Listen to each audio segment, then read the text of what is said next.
there's a qualitative difference to interacting with someone in person than there is to seeing them on the forums or in the Discord or wherever. And it really helps bring people together and helps build bonds. And people came into that con knowing of each other or maybe knowing each other online, and then they left as friends. It wasn't called Burning Con then. It was just called 555 because May 5th, 2005. 5 is the number of the wheel, right? The wheel has 5 spokes. 5 is this beautifully imperfect number. We were never going to see this date again, ever. And so we thought it would be cool and fun to just have a RPG house con. That was the 2005 Luke's release party for Burning Wheel Revised with too many people in his New York City apartment.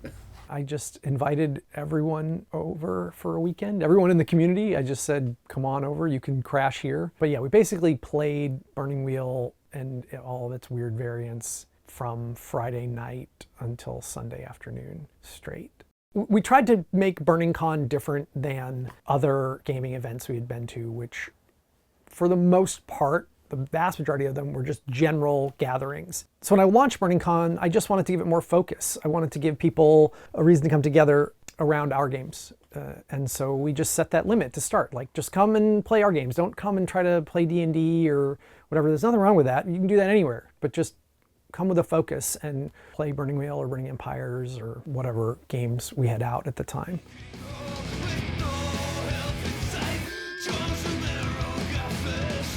The next one, which was 5 years later, 10-10-10, was still kind of a hybrid. Like, people still crashed at my house and we still had the party at my house. But then we had a facility, a basement of a Greek social club. It was cool. It was insane. We were all just packed into this big room. When I got introduced to Burning Wheel, I was super into it. I met up with Matt J. Brown. He also lives in Kansas City, and we were in a Burning Wheel group for a long time. And we met others, and just being active on the forums, and we heard about it, and we were like, well, obviously we have to go, and had a great time in 2010.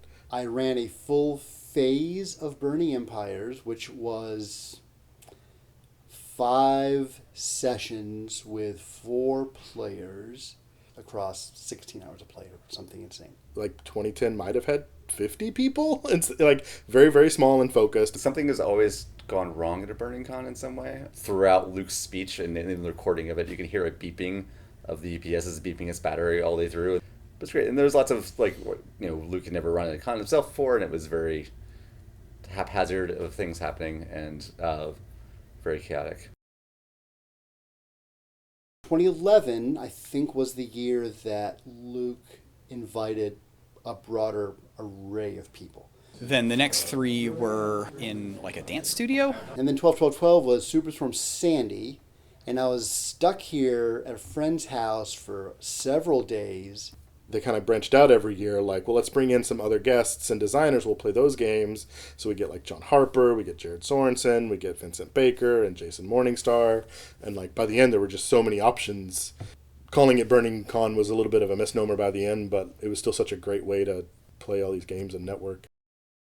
5-5-5, 10-10-10, 11-11-11, and then we did 2 more because the dates got a little harder after that up until 2013.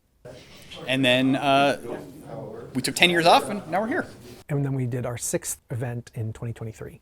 I brought Burning Con back because I missed you all. Not just me, but I know other members of Burning Wheel headquarters just missed seeing your faces. And the world, in addition to everything else that had happened in our lives and careers and whatnot, the world had kind of been shaken up and dumped out of a bucket. And toward the end of that decade, we had just been isolated because of the pandemic and very much wanted to try to reestablish those personal connections. Even though there's more options to connect with each other online, it feels harder to make steady connection.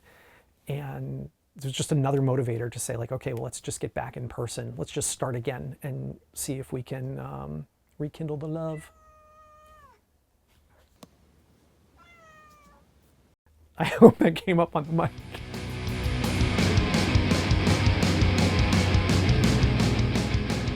Somebody on some forum made some thinly veiled comment to this Burning Con. I looked it up, and this one ticket gets you kind of in the door and somewhere to be, and there was this mystique of yeah, I'm gonna take a swing on it. Like I'm gonna like I'll go alone. I'll go on the quest and I'll go to this remote convent and like sequester myself for a weekend with a bunch of people that I don't know, but it turned out to be amazing. So we have a really nice facility now where everyone has their own room and there's lots of private gaming rooms. This was something I've been looking for years. Like, you know, we couldn't go forward with the other one. It's because my demand after the 5th Burning Con was that we find a space with private rooms where people could play, and couldn't do it. This new space, has these really lovely intimate rooms of various sizes and configurations where folks can just spread out and play games. I like the rooms, and I like the space, and I like the quietness a lot.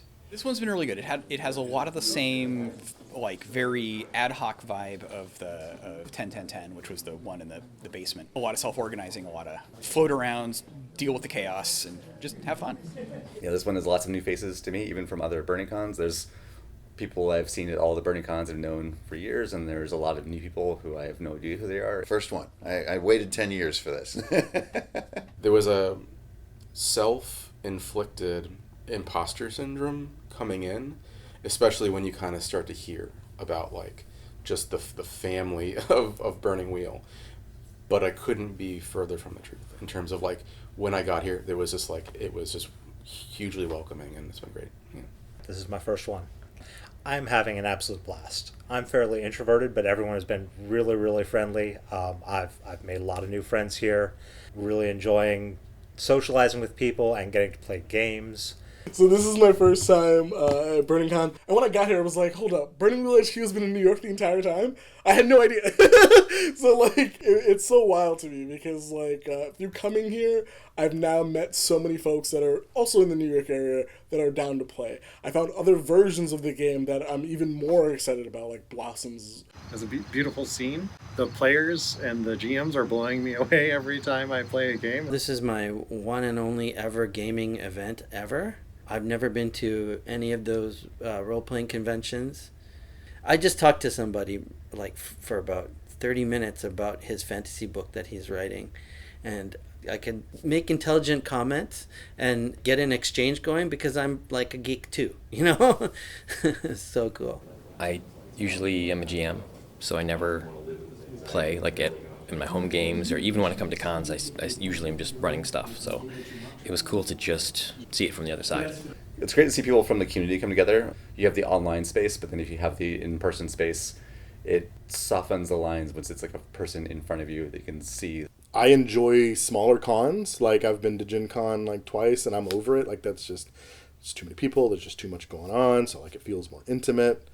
As an adult, it's sometimes difficult to make time for friends and for personal hobbies. So to be able to do this, even for like a very short period of time, it is immensely valuable. It's great to see people I haven't seen in decades. If I could say one thing about like this weekend was really great, I'm glad that it's like these wheels are turning and that I could come. It's awesome. I'm looking forward to the next one.